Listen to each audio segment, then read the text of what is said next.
as we can. And opening bell with Dr. Cummings. Good. Thank you. Thank for you. being here. So first I want to say thank you to Julie and all of her collaboration. I really appreciate how we've worked, her team and I and my team have worked together. I also want to specifically thank Board Governing President Ann Greenberg and Jessica Wani for being here today. Thank you for taking the time. So my first opening bell. So the last time I was here, I was driving across America with 2 dogs in the car. So it's a privilege not to be along the side of the road doing this. So our agenda outline, we're just going to go through our why, our first day highlights, draft. Can't seem to get these done. Draft, superintendent goals and objectives, what we've been doing, some keep on your radar, and some updates from my teammates. So I blame Dr. Heidi Lindsay for this slide. I was at my first elementary principal meeting, and she said, "Can you share some quirky facts?" So I said, yes, I have some quirky facts. So I've thought about what quirky facts do I have. And so now I put them in my presentations. And so here they are. So if you're wondering what I'm reading, I always like to start with that. Obviously, I've read Michael Watkins' The First 90 Days, every new job. I always start with that one. I just started the book I cannot put down. It is the worst leadership lessons on the planet. And it's called King of Kings. It's the story of the Shah of Iran. I cannot put this book down. So, I mean, I'm here, I'm not listening to it, but, and then I am struggling to finish. I'm going to do it before winter break. The biography of Dr. Jose Rizal called The First Filipino. It is as slow as you can imagine. That it is. And then these are the 2 dogs. So these are the 2 we have. These are the 2 16-year-old animals.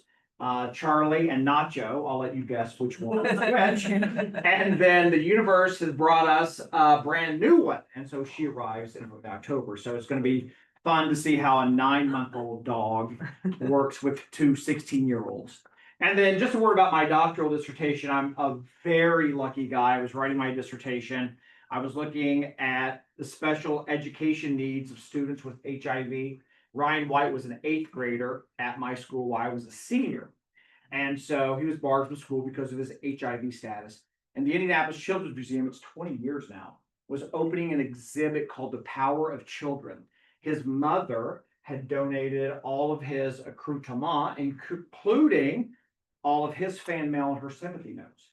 My dissertation chair said everything you need are in those boxes. And so I read and cataloged all the mail that they received, looking for themes that would emerge. She still sits in his bedroom. Once a month, she flies to Indianapolis, and she will still tell his story. This family was besieged by mail. You can see there's mail everywhere in their home. So long story short, the more you interact with Ryan in the story, the more empathetic you become. So all that work, and that's what we know.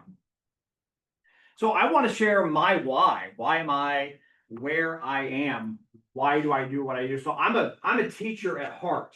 And so no one recognizes I mean, it's the 90s. I look like I'm in a grunge band. It's kind of embarrassing. So there I am reading to a group of students. So I'm a teacher. I spent my entire career in middle school, and I wanted to be the teacher that helped me be successful.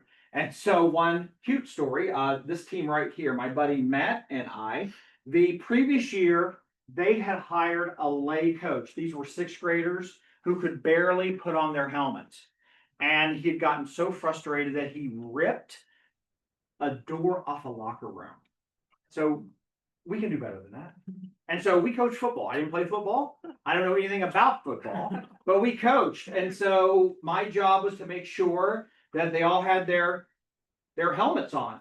And then for me, I'm a former stuttering, special needs, backwardly shy student. And so you will always see me posting pictures with speech teachers.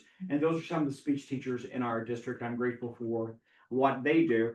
And then all of that impacting students, opportunities, led me to be the superintendent of South Bend Schools. That was not staged. That happened at a football game. It was the perfect photo. And longest serving superintendent in South Bend. And then I had the opportunity to come to Paradise Valley. I'm grateful for the governing board for the opportunity, and I'm having a great time. So our first week highlights. Obviously, we welcome back our teachers, Dr. Karen Hudson, longest serving teacher in the district. I started off very early at transportation. We have some transportation work to do. We have more employees than ever before. I'm very proud. Obviously, more speech teachers.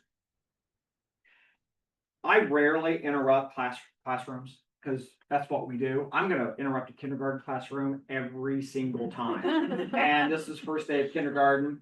We got to talk to some kindergarten parents in my very first assembly at Horizon High School. So it's been a good first two weeks. So coming into Paradise, it was just a matter of listening to teachers and parents and administrators, looking at data. Where do we need to go next? What are our draft goals? And so hopefully we will adopt these in September. It's one of those things I just can't, there's some things I've got to paint done. I haven't been able to yet. So goal number one, continuation of Dr. Reynolds, Dr. Bales, Dr. Lee's goals of improving academic outcomes in reading. We don't have all of our third graders reading where they should be yet. In math, and finally in EL reclassification. We lag the state in EL reclassification. So we have to make sure we improve that. How do we improve and enhance the enrollment experience? I believe we need a full enrollment audit. Enrollment lands everywhere in the district. And when no one's responsible, it's hard to hold anyone accountable. So how do we personalize direct input with existing parents, guardians, and stakeholders? How do we engage with new communities about our school options? We do things really, really well. We have really, really great options for our students. We want to make sure that every third grader is reading so they can take access to that, but we do things really well. And then how do we reorganize, recompile, make more accessible enrollment on the PB website? And then finally, advancing the strategic planning process, conducting SWOT analysis, system aligned to make sure all of our high schools are at 90% graduation rate. And in Arizona, you lag a year. So what support do principals, do counselors, do teachers need to make sure that we're managing, looking up, and finding our cohorts? Because we want our students to graduate. That is the least of what we do. And then finally, we were COGNY accredited last year. How do we begin that theory of action to do those action steps to keep our accreditation? We just found out this week that U.S. News and World Report has honored 4 of our high schools: Horizon, Paradise Valley, Pinnacle, Shadow Mountain. We're very proud of that. So we have one we got to get there. We will. I firmly believe that. But when you think about the other high schools in our area, our staff, our principals do outstanding work. Of the programs that I have fallen in love with is VIPs. And so we want to make sure that we're getting the word out. If you need a volunteer opportunity, VIPs are amazing. Whether they're helping a teacher, they're helping in the library. 250 of them now, but we are thrilled with the work that our VIPs do in supporting our teachers to pull students out, to read to them, to volunteer, and they just do amazing and outstanding work. I can't say enough good things about them. I also want to say a word about CTE. We don't talk a lot about our CT options, but we have students from learning automotive, learning digital media, learning Space Force, which is not a joke. I learned that. They're doing amazing things. Yesterday, I got to spend my day with CTE teachers and what they're doing, whether culinary arts with their students, leading to associate's degrees. So our students can earn associate's degrees while they're in high school. We want to make sure that number increases. We want to make sure that we make that more accessible to our students, but our CTE teachers are doing an outstanding job. So any questions? I know I'm coming back to the end for questions. We'll do quick updates from my team, and then I'll do questions. I do have a year of I don't know, and I'll get back to you. So this opening bell, and I believe Dan for Gene, right? Or height or both? Both All right, nice for, there you go. yes. All right. Thank you, Dr. Cummings. So Dr. Lindsay and I want to share some information about the work that we do in student services. And Dr. Lindsay and I are responsible for really working directly with our schools and school principals. And in that, there are some key areas that we really hone our attention to. Dr. Cummings shared with you some of the goals that we have as a district and as a superintendent. And so our work is really to support our schools in carrying out those goals operationally at a school level. And so one of the things that we do is we work with our schools in developing the school success plans. That's really a key representation of the work that our schools do to move forward academic achievement and the culture on their campus. So we have already spent time with each of our principals digging into their data, academic achievement data, not only from last year, but over the last couple of years to look for gaps and opportunities and challenges and areas of celebration as well as opportunities for growth. And we've worked with our principals so far to begin to prioritize those areas in ELA around third grade reading, for example, or in intermediate math at our middle schools and high schools, and in science and social studies, and in graduation rates, and in EL reclassification. All those areas that you heard, we have worked with our schools to look at their particular data to see does it match that same story, and if so, where can we put some priority and focus. And so our principals are working currently with their teams to identify what those prioritized goals should be for their school. And then working with our principals in terms of collaborating with their teams, creating some short-term benchmark goals that they're going to set almost quarterly so that we know along the way how our schools are performing, so we don't have to wait to the end to see whether or not we met a goal or not, but that we're getting evidence along the way to help us make decisions about what we do next in order to move that needle.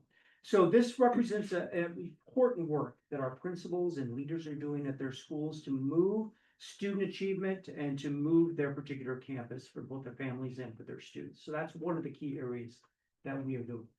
Right.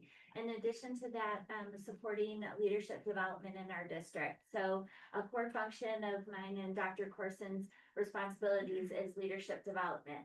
And we do that not only with our current principals that are serving in our schools, but aspiring leaders as well. So we have a few different ways that we do that. We have highlighted on the slide. We have a new principal mentoring program. So anyone that's a first year principal spends a lot of time with us. We visit them on site. We have professional development opportunities for them. They get set up with a mentor. As part of the professional development, they meet with our various district departments so they can just really learn what it means to be a principal in Paradise Valley. Additionally, we have a structure for all of our APs, our deans at the secondary level, and then in the elementary space, they're teachers on assignments. And so Dr. Asmussen and Dr. Else, who's not here today, she's moving her daughter into college. They facilitate quarterly and monthly meetings with those leaders with implementation of our handbook, policy.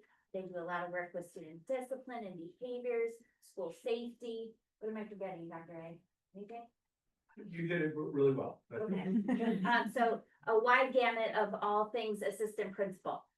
And then Dan and I have the opportunity to facilitate our aspiring leaders. So those teachers in our district that are exploring being a school administrator, school leader. So we have roughly 7 sessions with them. They go through an application process and they meet with us for 7 meetings during the year. We're talking about instructional leadership, school operations, culture and climate, school improvement, a gamut of different topics. And then they also do a shadowing experience with a principal. And they spend 5 days with the principal and they learn, from boots on the ground what it's like a day in the life of. And we also do some mock interviews with them, and because really they're our pipeline and we want to grow leaders from within our organization. And then this is a really great way to do that.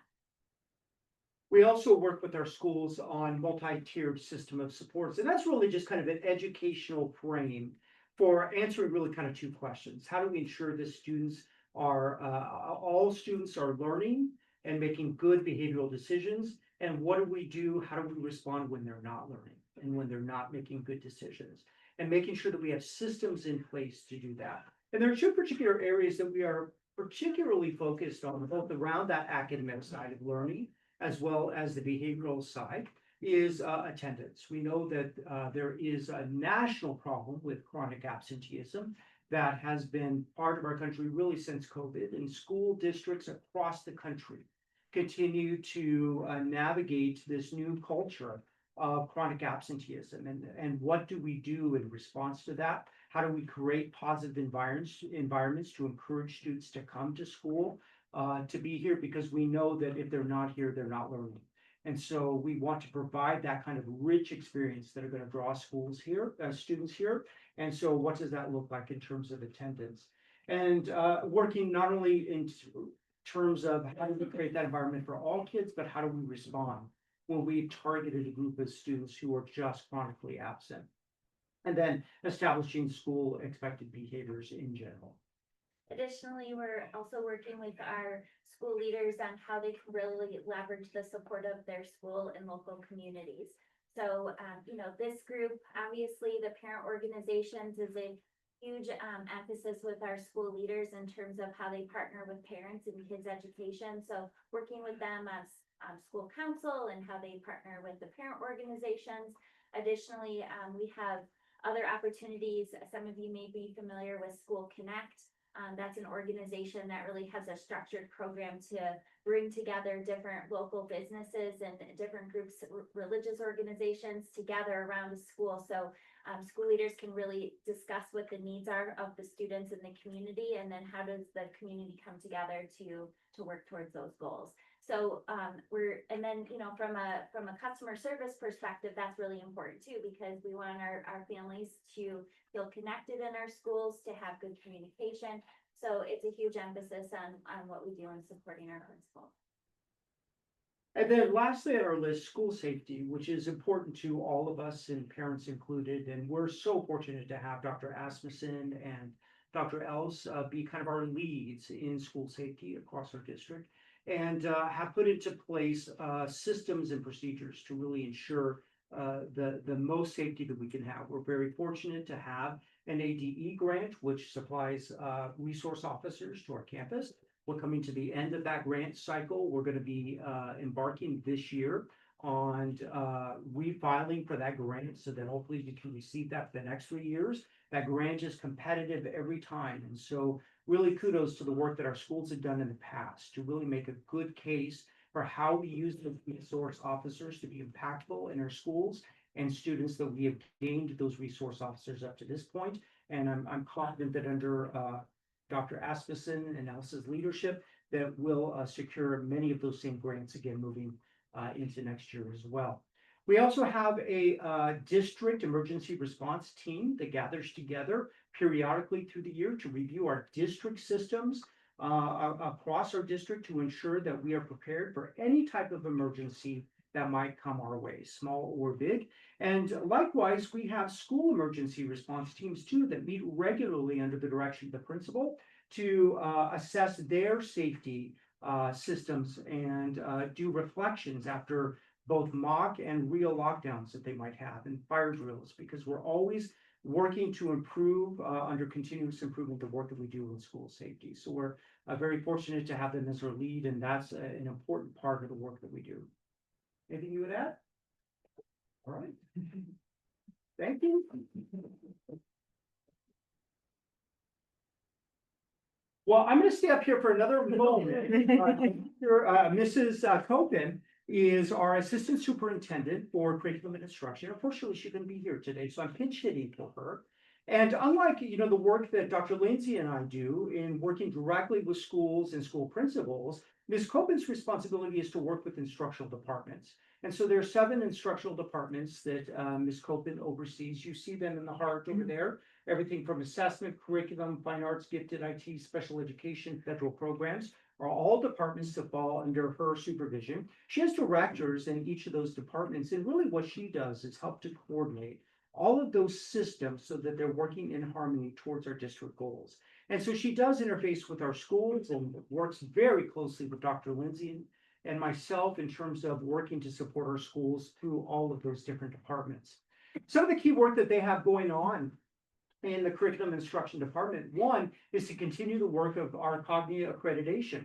You may recall that last year, at the end of last school year, we were Cognia accredited. That was a huge accomplishment for our district. It was the first time that as a district, we had been accredited as a system of schools. In the past, we had always been accredited just for our high schools. But the system accreditation really spoke to how we have aligned the work that we've done across our pre-K-12 system. So we received that accreditation at the end of last year, but now the work really begins. Because as a result of that work, it helped us identify some areas of opportunity and growth for us that has now part of our district goals and part of the work that we're doing. And Jean's department is really taking a lead and helping us move in some of that work that Cognia accreditation has given to us. And we'll be checking in with Cognia throughout the next couple of years, giving them updates about our progress, letting them know how we're doing, collecting additional data around those things, and ultimately improving our systems. So we're very excited, not only just in the accreditation, but really the continuous work that's going to come as a result of that, because it is good work. You heard earlier that we are involved in a K-12 science curriculum adoption, and that is a process that we include a variety of stakeholders in. So UPC parents are included in that process, along with principals and teachers throughout the district. We'll be gathering multiple times, as you saw on the slide, to really set some criteria, look towards the future of what are we trying to accomplish in science education, looking at our current standards in the state to identify which curriculum resources are going to be in alignment with our science standards, and ultimately making some decisions to recommend to the governing board about which curriculum resources are going to meet and exceed our standards to provide the very best science education to our students K-12. So we're very excited about that work that's happening in our K-12 science. This is an open process. We always invite guests to that process in terms of our open meeting law, and we solicit feedback throughout that entire process. This is year 2 of curriculum implementation of 3 different curricular resources, 2 curricular resources in 1 college and career readiness platform.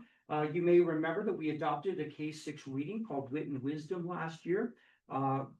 Very exciting, robust curriculum materials that really focus on the science of reading. Lots of new research has come out on how people read and how to teach reading. And Wit and Wisdom is a state-approved curriculum resource that really delves into that and embraces that science of reading. Last year was our first year to implement that particular curricular resource. As with any resource, that becomes challenging the first time you're kind of running through it. But we're really excited that actually in 4th and 6th grade, we saw an increase in reading scores last year on our AASA. That's almost unheard of in a new implementation year. So that really does speak not only to the strength of that curriculum resource, but also to the instructional practices that resource has brought to our classroom.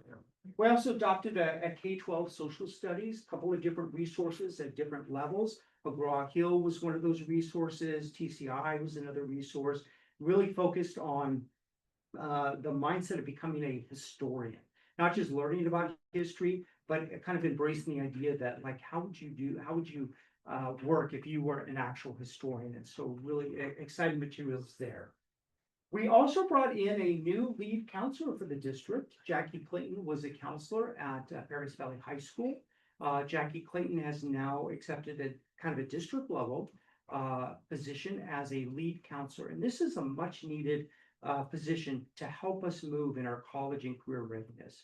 And she's working very closely with our counseling team, college and career specialists at the high school levels to provide guidance and to continue to move the needle around academic achievement in terms of that academic focus that our counselors provide. And then finally, our curriculum and instruction department is working through professional development to support our new teachers. We have a very healthy mentorship program of new teachers that focuses on years 1 and 2. And we have added year 3 teachers to that mix this year. So we are supporting all 3 of those by having mentors that work with those teachers regularly, both in meeting format, but also one-on-one support, because our goal is to retain these teachers, to help them be as successful as they can and really optimize their career choice to become a teacher. And so we're very excited by that work that we're doing to try to retain teachers. All right, thank you. Oh, there we go. Yeah. Thank you, Dan. Good morning to new faces and familiar faces. I have the privilege of supporting several different areas within the district. And we are the side of the house that makes sure that things run as smoothly as possible for our students and for the instructional side of things. And I'll start first with our finance department, mostly with just a couple of reminders of what's happening right now.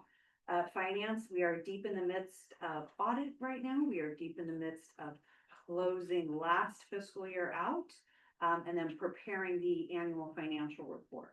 All in line though still with processing everything we typically process throughout the year. So it's a busy time for finance. Just a reminder to submit your GASB 39 information. We have that form that just simple the organization name, the revenues and expenditures, so we're in compliance with GASB 39. And also just a reminder, because things are already kicking off. I know my daughter's volleyball team started raising funds before we even knew she was on the volleyball team. So that's coordinating your fundraising events in collaboration, either with the bookstore managers if you're at the high school level, or with your front office if you're at the elementary schools and the administrative assistants.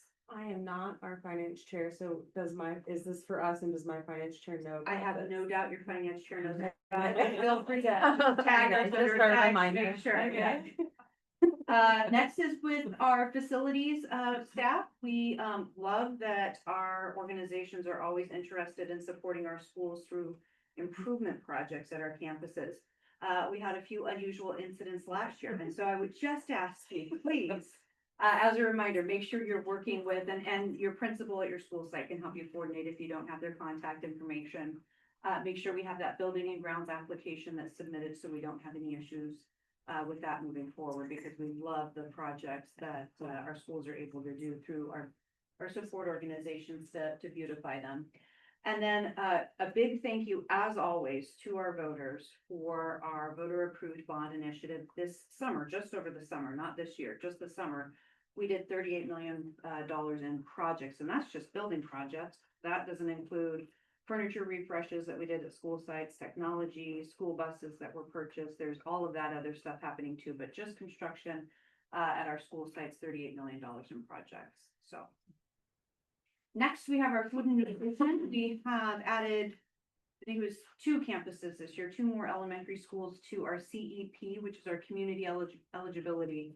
When the free and reduced lunch percentage is high enough at a school site, then the entire campus, if we do a lot of paperwork, which we're happy to do, every kid gets to eat breakfast and lunch for free. And so we added 2 new schools for that this year. But for our other schools where the community eligibility isn't high enough to be able to do that, we have our applications from last year expiring on September 15th, and you'll start to see pushes of information out for families to make sure they're filling that out so that they are eligible for free and reduced lunch. We can get them there. If they're at a CEP school site, they don't have to do that anymore. Well, they don't have to do that for the next 4 years. It's approved for 4 years. And our paper applications, that's the link where it can be found, is easymealapp.com. Pretty easy to remember. Transportation, so near and dear to my heart for the last few years. We're getting there. We are making great progress. I don't know if you know, because I'm trying to remember the last time we would have spoken about this within UPC, but if you've been listening in board meetings or whatnot, we, at our lowest point, we're down to 38 drivers in January of this year out of 110 positions that we're supposed to have. I know you're not finance, but in your mind, you can probably imagine that's not near the percentage of staffing we would like for our bus drivers. So right here, we're up to 52. I was actually in a meeting with HR yesterday, and the number's looking closer to 57 right now, significantly better than where we have. Nonetheless, obviously, there are still, the later in the day you go, usually the routes are still still running a little bit behind, but we are working and doing much better than we have previously. We have 8 office staff. Our office staff is fully staffed now too. That is something we did not have last year. Our office staff wasn't fully staffed, and those office drivers or those office staff are also drivers. So if we have to, we can send them out on a day as well. We have 11 drivers in training, and then I just note 27 driver applicants, like in the pool, like waiting to be hired. So we're trying to get them processed, interviewed as fast as possible and get them trained. Unfortunately, sometimes we do run into a set of circumstances where we get them all trained up, they've got their CDL, and then they say, peace out, I'm gonna go make more money driving a semi truck. But most of the time, we have people who love what we do as, you know, it's a special thing to be able to drive a bus for kids versus driving a semi truck where you're unloading and offloading things, but they like the hours and things like that. So most of the time we get to keep these folks. On occasion, we end up training them and they leave us high and dry, but 27 drivers in the applicant pool is pretty significant, and we're excited at getting much closer to fully staffed here in the very near future. And then finally, we have purchasing. They did, as I had mentioned, some furniture refresh projects at some schools over the summer.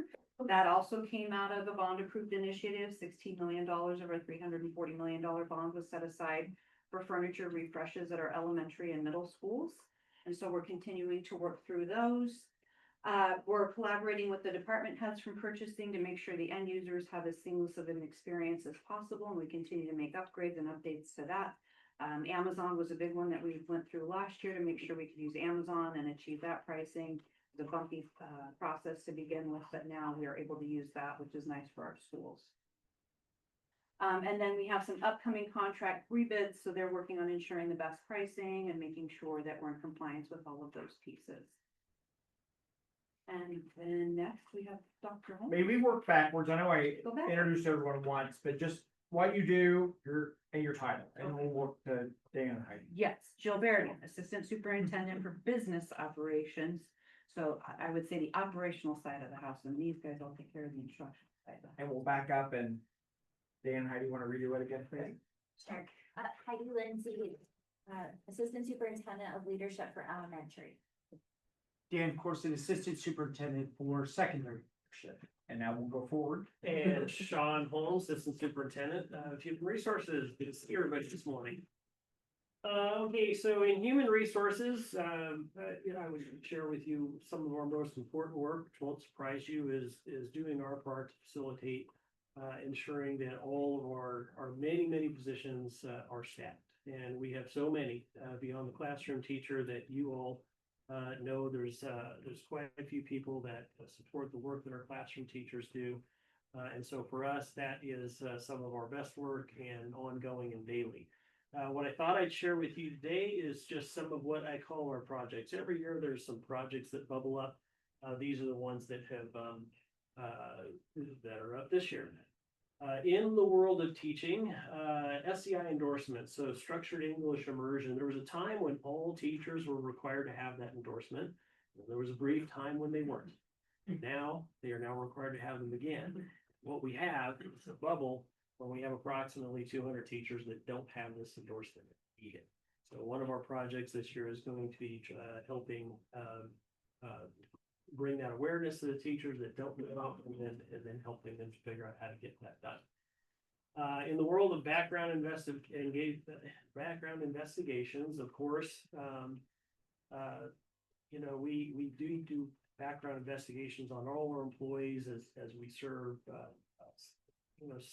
many thousands of students in this community.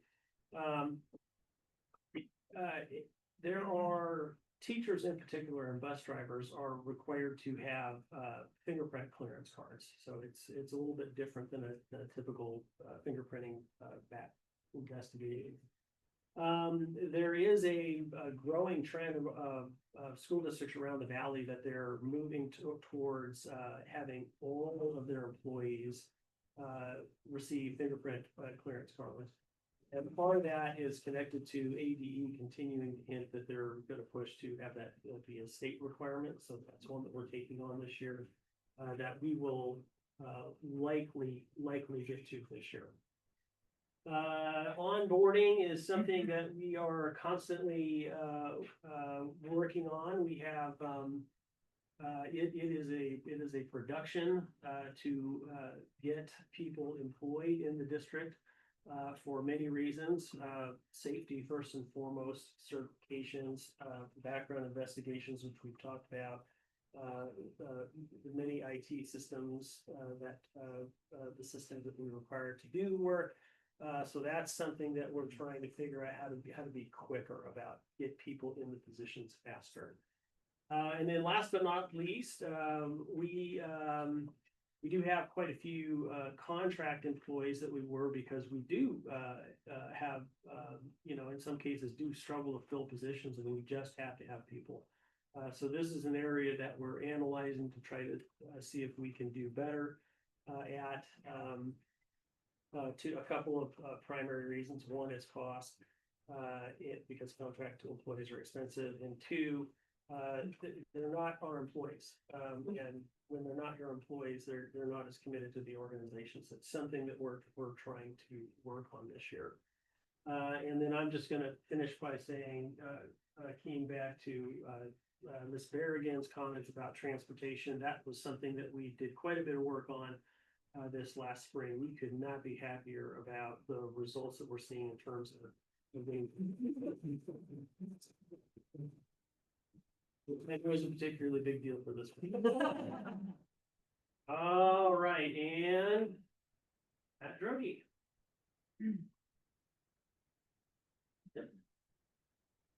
I'm Matt Drogi. I'm the proud director of the district's nationally recognized and awarded marketing and communications team. We oversee the public relations, advertising, marketing, and district communications. I have a particularly exciting thing to talk about in this presentation, and I hope that the excitement will grow throughout the district, and especially in this room amongst our parent stakeholders. We are always trying to continuously improve our communications experience. It is something that comes up on feedback we collect throughout the year. A huge part of public relations is research, so all the feedback we collect does go somewhere. We are looking at it, and this is a direct answer to some of that feedback.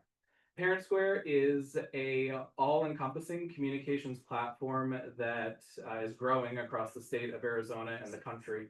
It is, like I said, an all-in-one platform that allows parents the opportunity to have all of their children's communications in one place. So think about how the communication experience normally is. You might get a text message from the district. You might get an email from your teacher. You might get a s'more newsletter from your principal.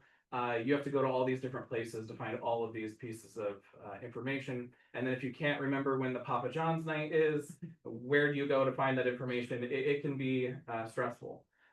Happily, I'm a parent of a student in this district this year, so I get to experience that as well. So I am very excited for this also. Parent Square does a lot of things. It will help us streamline our bilingual communication. So think about those families that speak Spanish at home and the teacher speaks English. This allows teachers who speak English to speak English to a Spanish-speaking family. They receive it in Spanish, they respond in Spanish, and the teacher sees it in English. So this bypasses, while it is a very quick process, this does bypass having to send everything to the district's two translators. And they can be focused more on engagement, because one of the things that our team is keenly focused on is engaging with communities more and getting more engagement. And we think Parent Square will help with that. It also provides a tool for our coaches, our clubs and sponsors, a way for them to speak with secondary students. It'll kind of mirror what we do in IT for like Google Chat, but instead of teachers relying on high school students checking their email, I know that ours will never do that. So this allows them to communicate back and forth with students through the platform. So there is a student piece, but the big piece obviously is the parent piece. There will have more information as we get closer. We've been building this since April, and it won't be finished until closer to August, where we'll start with the high schools. They have the most complicated system of communication. So once we get that right, hopefully right out the gate, if everyone fingers crosses, we're working directly with the IT department to make sure it goes smoothly. And then presuming it goes smoothly at the high schools, Elementary and middle schools will see it in, my hope is early 2026. We'll probably start talking about it in January. If you have any questions about it, you can search parentsquare.com. I'm also always happy to talk about this platform because I really do think it will improve the experience. Yes. Is this platform something that like a PTA or a booster club could also use to get in touch with their families? It's a little bit tricky when it comes to that. It'll probably mirror the way we do things where parent and support organizations working alongside the principal can figure out how to get that messaging out. I don't know that we'll be able to create like an account. Though. So principals would send stuff out on our behalf in those situations. Potentially, yeah. If it's like a school event or something like that, they'd be able to do that. But I think that's a great question, and if we can, if you'll make a note of that, and I know Julie and I have talked about getting some parents to work on it and use it beforehand. Let's see if we can't work that out. I think we have enough lead time now. Let's see. So I think we can at least work on answering it, and you may too, if you just volunteered. That's fine. So before I do want to say thank you to, there were people from UPC who participated in our focus group last January. That really did help us decide which direction we went. And being in the focus group, you knew there were two very different directions. And I think that that was a valuable thing. And thank you for helping us find the product that I think will be in the district for quite some time. And Matt, can you just reiterate what it's going to replace? So what we're used to seeing, like, I think you said some words, does it replace Infinite Campus or no? No, Yeah. not particularly. What this will do is there's not really a one-to-one that it's replacing right now. The mass communication system that we currently use is only available for administrators now. Truly, that is a crisis communications tool that principals use to also communicate newsletters and things like that. This will replace that, but it's much more than that. This will be something that teachers can use, which they haven't been able to use the mass communication system now. So teachers will still be able to use Infinite Campus because that is a safe and secure way to communicate specifically about student records, grades, things like that. They'll also be able to use their Gmail or their district email because that's also safe and secure. And then Parent Square is going to be our mass communications option that we've vetted and are confident that it's also safe and secure. It holds a lot of student data, so you can imagine we wanted to be very careful and intentional about what we went to because we want to make sure we're protecting that data. Yes. So I know at the high school level, a lot of teachers, coaches, people like that use the Remind app. Would this be? Yeah, this would replace that? Remind, and an interesting happened with Remind. Parent Square actually owns Remind. So some of the things that people like about Remind, they will recognize in Parent Square now or in the future. But Parent Square bought them like a year and a half ago. Yeah.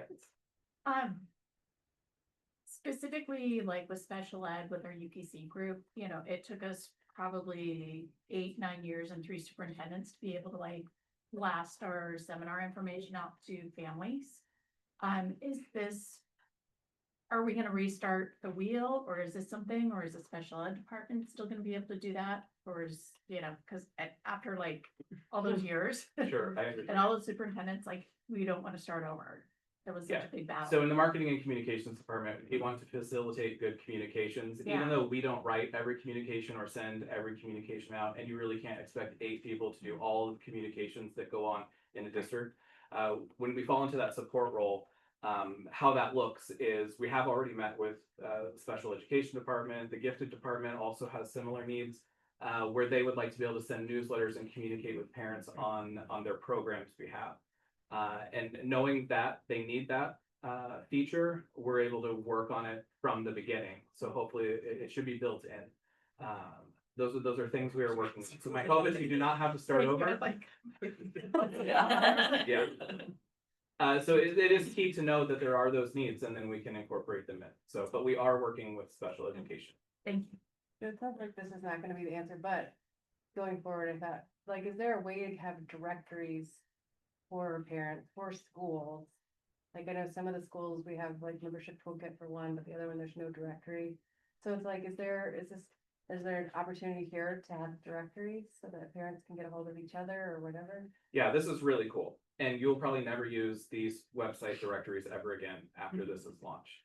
It will populate in from Infinite Campus, so when you log into your account, which is tied to your student, you'll see your teachers or your students' teachers, and you'll be able to, from the app, directly communicate with them, kind of like a direct message on social media. You'll have that ability. One of the powerful things about Parent Square is it doesn't rely on you having the app either. So if parents don't want to download the app, their experience will be different, but they will still be able to communicate back and forth. So it'll be populated for you, for the teachers that you're normally going to be communicating. But not like parent to parent, we can communicate with parents. Yeah, unfortunately, it's a more of a local, I would consider it more of a local social media that is tied only to the information that we have in Infinite Campus. All right, thank you so much. All right, just a couple of things to keep, and I was not texting, I was actually writing down the comments. We'll all get to know, but I'm a fan of focus, and I'm a fan of following up, so if I don't write it down, I'll forget it. So just a couple keep on your radars, we've mentioned transportation already, we have some transportation work to do. We wanna make sure that we're getting our students, our special ed students to school on time, and so we're gonna launch working on that this year. And then while only the governing board can call for an election, there is a renewal of an override coming. And so we're going to support them as they decide the direction they're going to head. So what questions can I answer? Julie, you want me to take questions? Is that all right? Yeah. Keep in mind, I have a year of, I don't know, and I'll get back to you. Yes. I'm curious, this is great news with transportation. In regards to special ed, I'm kind of curious if there's been talk, if we have the numbers of drivers boosting. Is the future of special ed transportation gonna be more like the care transit, which was a really big nightmare the first week, by the way? Or It was. hours driven, like outside contracted people, or I'm just curious. We would love to be able to fully staff all of our special education positions, and, whenever we get new drivers, that's where we focus at first. Okay. Not that any student is, anyone, they're all special students, Well, it's right? more But directed when you do and. special ed, it is Yeah. if you don't have a student with special needs, it's, we pick up almost always exclusively Yeah. door to door. And so that's obviously gonna take a lot longer. So we transport about 8,000 to 9,000 students a day. And of those, around 1,000 students or students with door-to-door pickup and drop-off, about half of our routes are special education. That tells you how many hours to do that. Sure. So that's why we try to, once we get new staffing, we try to get as much of that towards special education as possible, because it does take a long time. We do still have to outsource some of those pieces, particularly if it's going to a third-party location. Sometimes we have some of our students going to a third-party location, and those are generally care transits. Was a huge disappointment this Oh my year. God, If you yeah, it didn't was see so the story in Scottsdale, then you should look that up, but the same thing happened to us and anybody who was using care transit. Us, yeah. And is your daughter with care transit? She was, Was, and okay. then it was taking an hour to get home, and then one day they were an hour and 20 minutes late to pick them up after school, so thankfully there was staff that Yeah. could stay, like it And that's was. not the longest time we heard. So for example, Yeah. the first day, they were under the impression from some sort of AI, I don't know, frankly, the description that we got from Care Transit is a little bit confusing, but they went to a Yeah. new system, and rather than Crashed. tier the pickups as they should have, they went and picked up all the kids. Oh, yeah, they were At like one all time, smudged. And It then was like dropped them turning all off. off at Yeah. one time. Yeah. And so we have some of our students who, are not understanding, why am I still on this vehicle right now? Yeah, So we have moved as many of our students, if not all of our students, off of care transit so far for this year. Some of them were moved to other third parties, Ever-Driven, and some of the other ones we have, and some of them were moved to, our buses, at least for the time being. So I think Care Transit will have to do a lot of discussion with us before we're comfortable moving any of their students back. that's kind of good to hear. Ever-Driven's been fantastic with Right. personal reference, but yeah, last year we had a phenomenal district driver. Okay. It was good too, but I was just kind of wondering, because I know it is obviously so specific, drop off at house or specific locations, it's more intensive. Correct. logistically, so I just was curious. Yes, and something you all may not know, in our bargaining agreements for our classified staff, our bus drivers get to bid on routes, and so it doesn't matter whatever route they bid on. If we don't have somebody willing to pick up that route, sometimes that's the route that has to get, with her. Okay, interesting. Okay, yep. Very Good question. Yes. Has it been looked at as Dan mentioned, the chronic absenteeism, as it relates to this district, what are the root causes of those? And what's being done? Sorry. Dan? Yeah, I'll maybe ask Chris to talk a little bit about that, because you've been working with Danielle, on. Sure, it's a variety of reasons. It can be that, some families, the students have been going to school, they're successful. And if they take a few days off and there's an extended vacation, why can't I just get that learning? All my materials are online. And so, it really, they've just kind of grew used to working remotely, and they've continued to be successful with it. That doesn't sound like a problem, though. That's not just the first world problem. Parents are just going on creeds or something for it, right? Well, that's part of what's contributing to our chronic absenteeism rates. And then other things, it's just the whole gamut. I mean, it's the students, they don't see the value in coming to school. That's been an issue. As we look at some of our high schools, we see that there's a larger problem in that first and second period of getting students to school on time. So it's really going kid by kid, family by family, and trying to identify what is the roadblock to getting to school or getting to school on time, and then seeing if we can put supports in place for that family, for that specific child. Do you have the data to compare our district to the national? We do, but not at my fingertips. We're doing better than the state average. I don't know about national, but off the top of my head, we're doing better than the state average, but we have a ways to go. So we have an initiative this year that's like tier 1 about having all kids coming to school and just general messaging. And then there's communication structures that if we're noticing kids are having higher absenteeism rates, then the schools can intervene with those families and communicate with them and find out what's preventing them from coming to school, because there is lots of reasons, as you said. And then, if somebody's chronically absent, if they've missed 10% of the school year. So, and it impacts us from a school accountability standpoint with our letter grades. It's one of the metrics. And so we're looking at that as school leaders and then really unpacking that and identifying who those kids are and what's the root cause.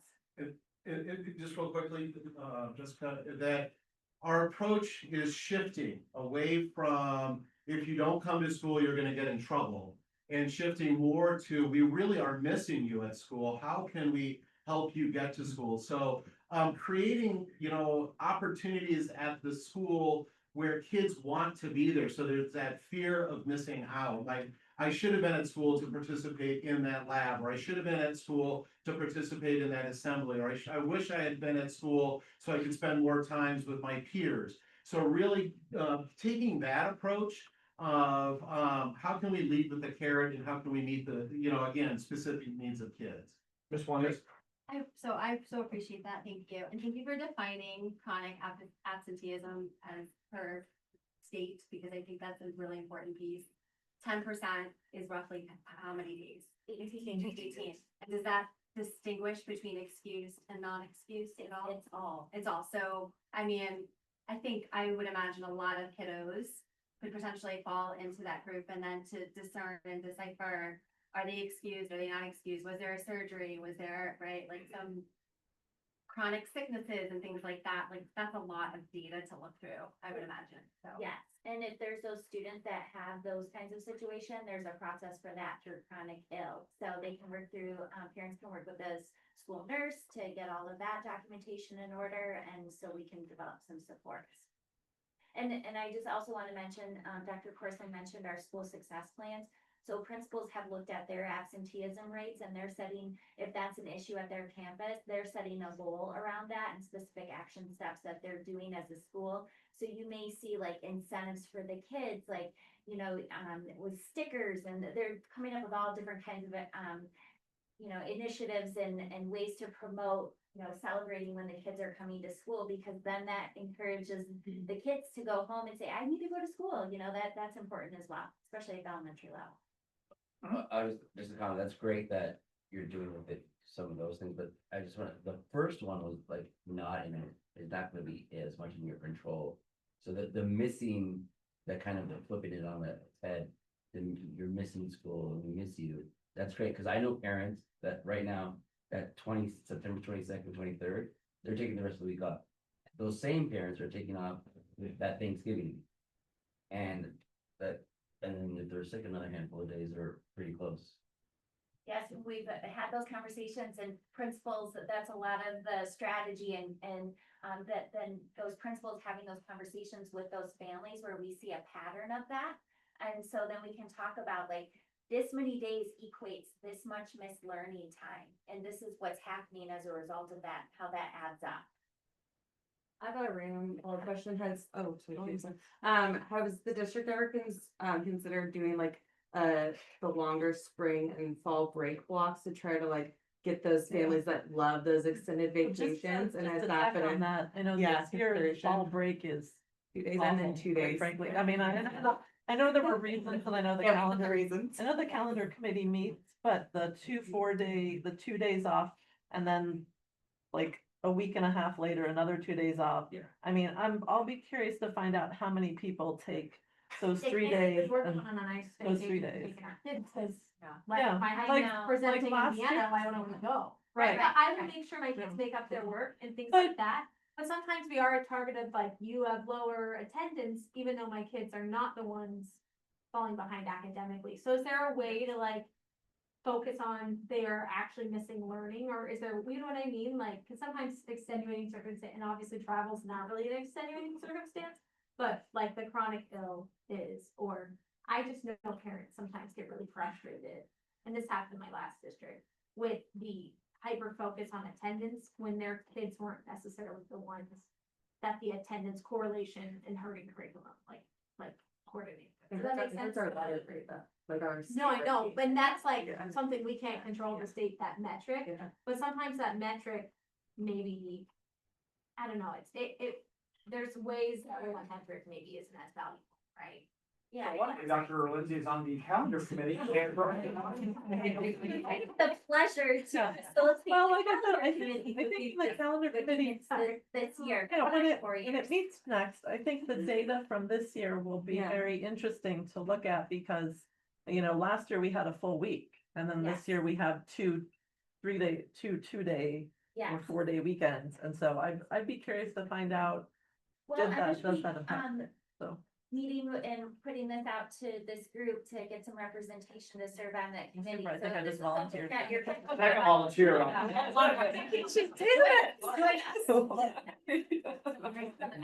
really appreciate that you are moving to positive communication, because for the younger grades, the kids aren't at liberty to make a choice, typically it's the parents, and so then they're set behind in the teacher environment, so I really appreciate that. And back to the schedule, are we proposing again the, what are they called, the PLCs, the half Wednesday, is that part of your calendar committee? That is not part of the calendar committee. The calendar committee is just when we have school.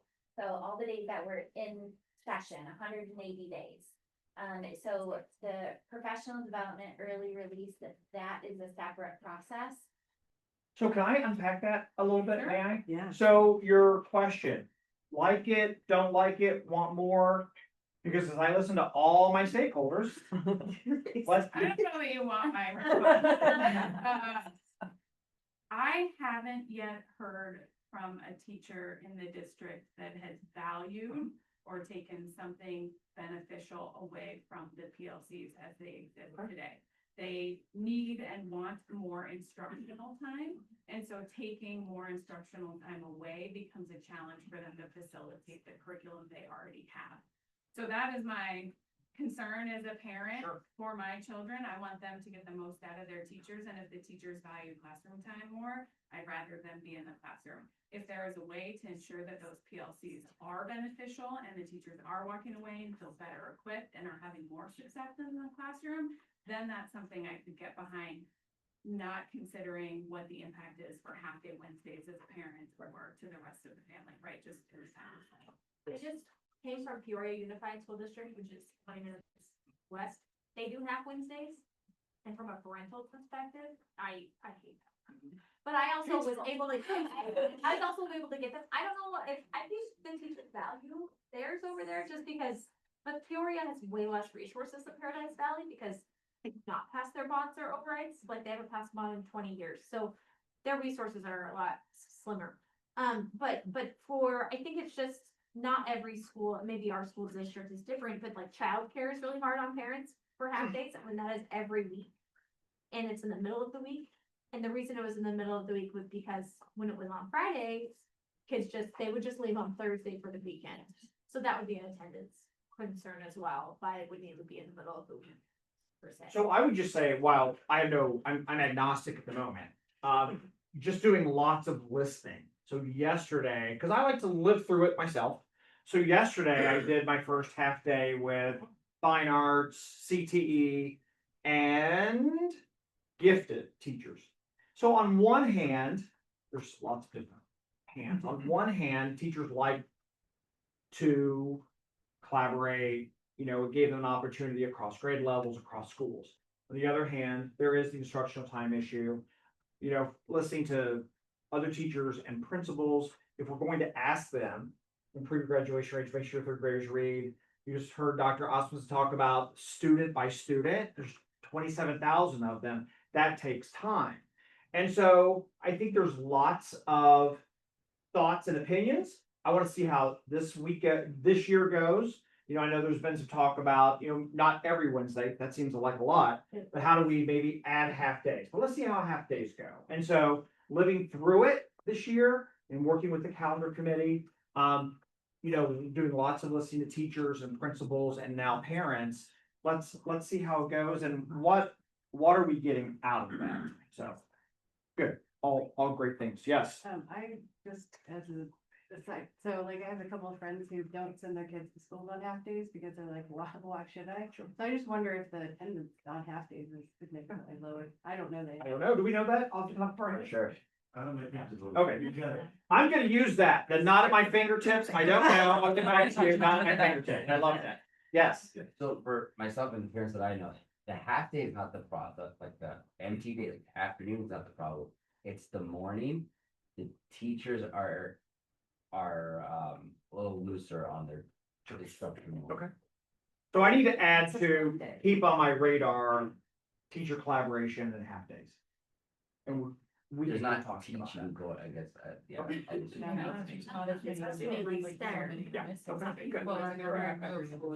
Yes, you're right. Elementary school or? I guess it doesn't matter, but yes, though. Yeah. All right. School level, nothing of 20 minutes. It's just looser, it's just a little more. The big assembly day. Looser. I'm not saying it's not happening, but not every teacher. Okay, perfect. No, that's other helpful feedback. Thank you. Yes. I'm changing the subject, sorry. Uh-oh. I'm just wondering,